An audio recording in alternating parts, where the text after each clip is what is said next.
साक्षी बिटिया को आ जाने दो, हैं? और वैसे भी तुम्हें पता है, साक्षी बिटिया को खाना खिलाए बगैर मैंने कभी खाना खाया है आज तक, और खासकर जब भी मैं घर पे होता हूँ। आती ही होगी, आने के बाद तीनों मिलकर खाएंगे। आप दूसरे लोगों को तो मोह माया से दूर रहने का उपदेश देते हैं और खुद अपनी बेटी के मोह में पगलाए रहते हैं। उर्मिला, अपने आदर्शों को, विचारों को कुचल कर, उसका गला घोंट कर, उसे ताक पे रखकर किसी से प्रेम करो तो वो मोह ही है। ये तो भावनात्मक प्रेम है। मेरी बिटिया है, पिता पुत्री का प्रेम है, हैं? ये मोह कैसे हो सकता है?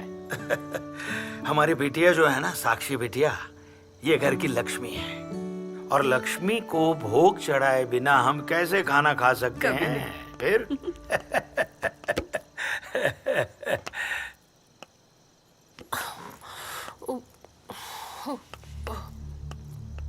साक्षी,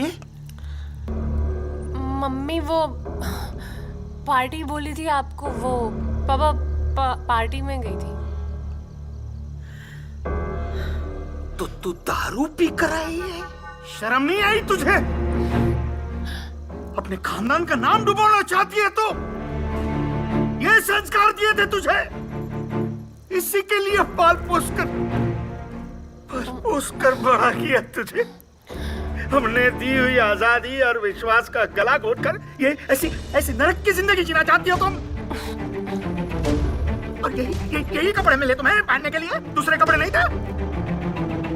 साक्षी, कान खोल के सुनो, तुम उस ब्राह्मण की बेटी हो जो अपनी मर्यादा और इज्जत के लिए स्वयं के प्राणों की आहुति लेने और देने के लिए सक्षम है, समझे? और बेहतर होगा इसके बाद मुझे इस हालत में नहीं दिखता कभी भी।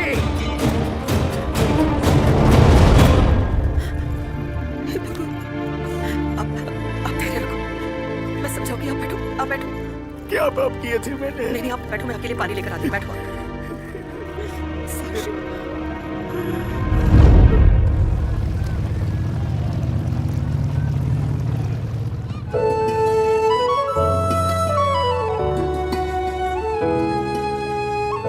साक्षी, मुझे लगता है कि हमें अपने इस रिश्ते को एक मुकम्मल अंजाम तक पहुंचाना होगा, एक नई पहचान देनी होगी। आखिर कब तक यूं चोरों की तरह छुप छुप कर मिलते रहेंगे माँ? हाँ, आपकी बात तो बिल्कुल सही है, पर उसके लिए आपको हमारे पापा के पास जाना होगा और उनसे हमारा हाथ मांगना होगा।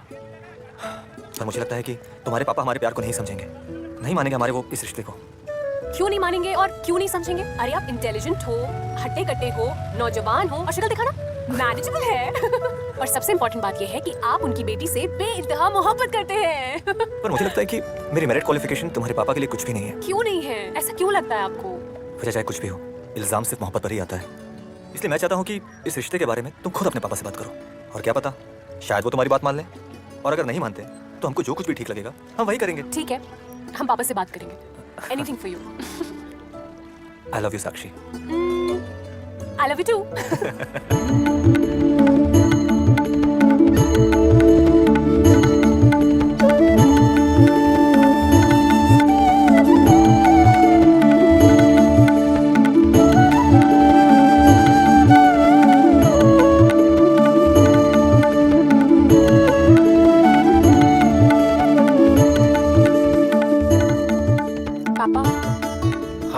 बोल। पापा, आपसे कुछ बात करनी है। हाँ बोलो, बैठो बैठो बैठो।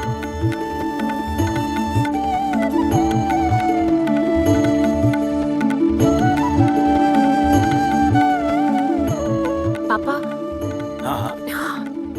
हाँ पापा, वो हमारे कॉलेज में एक लड़का है, उसे हम प्यार करते हैं। क्या? एक्चुअली वो हम दोनों एक दूसरे से प्यार करते हैं और शादी करना चाहते हैं। शादी? तुम्हें शर्म नहीं आती माँ बाप के सामने ऐसी घटिया बात करते हुए? तुमने अचानक ऐसा फैसला ले लिया हमें बिना पूछे? कमी क्या रह गई हमारी परवरिश में? हैं? बोलो ना।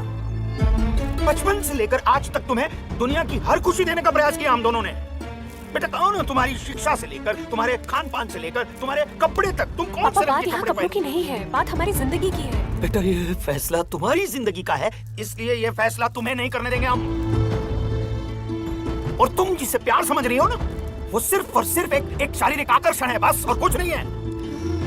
प्यार हो गया है। देखो, हमारे घर के संस्कार, हमारे घर के विचार और हमारे घर की परंपरा ये रिश्ते को मंजूरी नहीं देंगे, कभी नहीं। पापा क्या आप नहीं चाहते कि हमारी शादी ऐसे लड़के से हो जो हमसे बहुत प्यार करे, हमेशा हमें खुश रखे?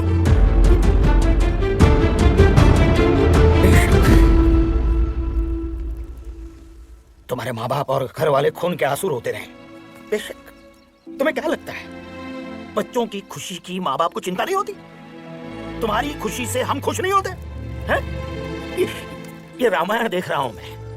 राजा जनक ने सीता जी का स्वयंवर रचा था। स्वयं राजा जनक भी खुश थे, सीता मैया भी खुश थी, प्रभु रामचंद्र भी खुश थे। और तुम्हारे इस फैसले से सिर्फ तुम ही खुश होने जा रही हो।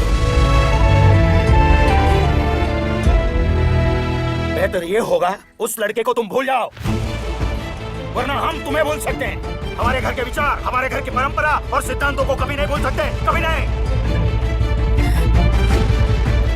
साक्षी, साक्षी, साक्षी, आजकल ना इस लड़की के लक्षण ना कुछ ठीक नहीं दिखाई दे रहे। आप ना अच्छा सा एक लड़का ढूंढो और इसका ब्याह कर दो। उसका ब्याह रचाने से पूर्व ये जानना जरूरी है कि वो लड़का कौन है जिसने हमारी बेटी को फंसाया है। साक्षी, मैंने तुमसे प्यार का झूठा नाटक करके तुम्हें अपने प्रेम जाल में फंसा रखा है। क्या बोल रहे हो? वही जो फ्यूचर में तुम्हारी फैमिली में बोलेगी। थैंक गॉड, हे भगवान, हम तो डर ही गए थे। आरोप लगाती है तो लगाने दो, हम तुम्हारे साथ हैं और हमेशा हमेशा के लिए अब तुम्हारे साथ ही रहेंगे। पर ये तुम्हारा आवेश बोल रहा है साक्षी, लेकिन देखना तुम अपनी फैमिली के प्रेशर में आके ना मुझे छोड़ दोगी। इसलिए बेहतर यही है कि हम अपने इस रिश्ते को यहीं खत्म कर देते हैं। तुम ऐसे कैसी बातें कर रहे हो बबलू? सोच लो, मुझसे शादी करने के लिए तुम्हें बहुत सारे इम्तिहान से गुजरना पड़ेगा। हमारे प्यारे से बबलू टबलू, हम आपके लिए ना दुनिया का हर इम्तिहान पास करने के लिए तैयार हैं। फिर चाहे उसके लिए हमें अपनी जान ही क्यों ना देनी पड़े। तो ठीक है। एक काम करते हैं, क्या? हम कल ही डीएम के पास जाकर कोर्ट मैरिज के लिए आवेदन डाल देते हैं। Court marriage? हाँ, कोर्ट मैरिज। क्योंकि साक्षी देखो, तुम्हारी फैमिली कभी हमें एक्सेप्ट नहीं करेगी और हम दोनों एक दूसरे के बिना रह नहीं पाएंगे। इसलिए बेहतर यही है ना कि हम लोग कोर्ट मैरिज कर लेते हैं, और बाद में जब हमारे मम्मी पापा, दादा दादी, नाना नानी बन जाएंगे तो उनका गुस्सा अपने आप ही खत्म हो जाएगा। ठीक है, अगर आपको ऐसा लगता है तो ऐसा ही कर लेते हैं।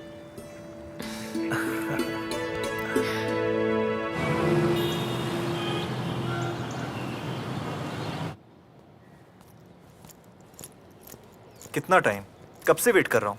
सॉरी सॉरी सॉरी सॉरी, पापा की वजह से लेट हो गई, सॉरी। अच्छा, डॉक्यूमेंट्स देना फटाफट, मैं लेके आता हूँ। हाँ, ये लो।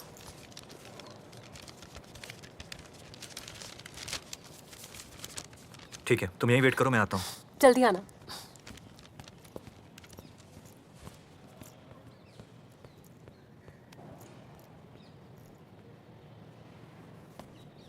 साक्षी, बस एक पेपर साइन करना रह गया है, उसके बाद हमें शादी की डेट मिल जाएगी। Now happy? बहुत। साक्षी मिश्रा और बबलू इकबाल शेख अंदर आ जाए।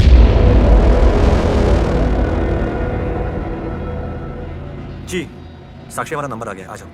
एक मिनट, वो अंदर तुम्हें बबलू इकबाल शेख के नाम से क्यों बुला रहे हैं? क्योंकि यही तो मेरा नाम है, बबलू इकबाल शेख।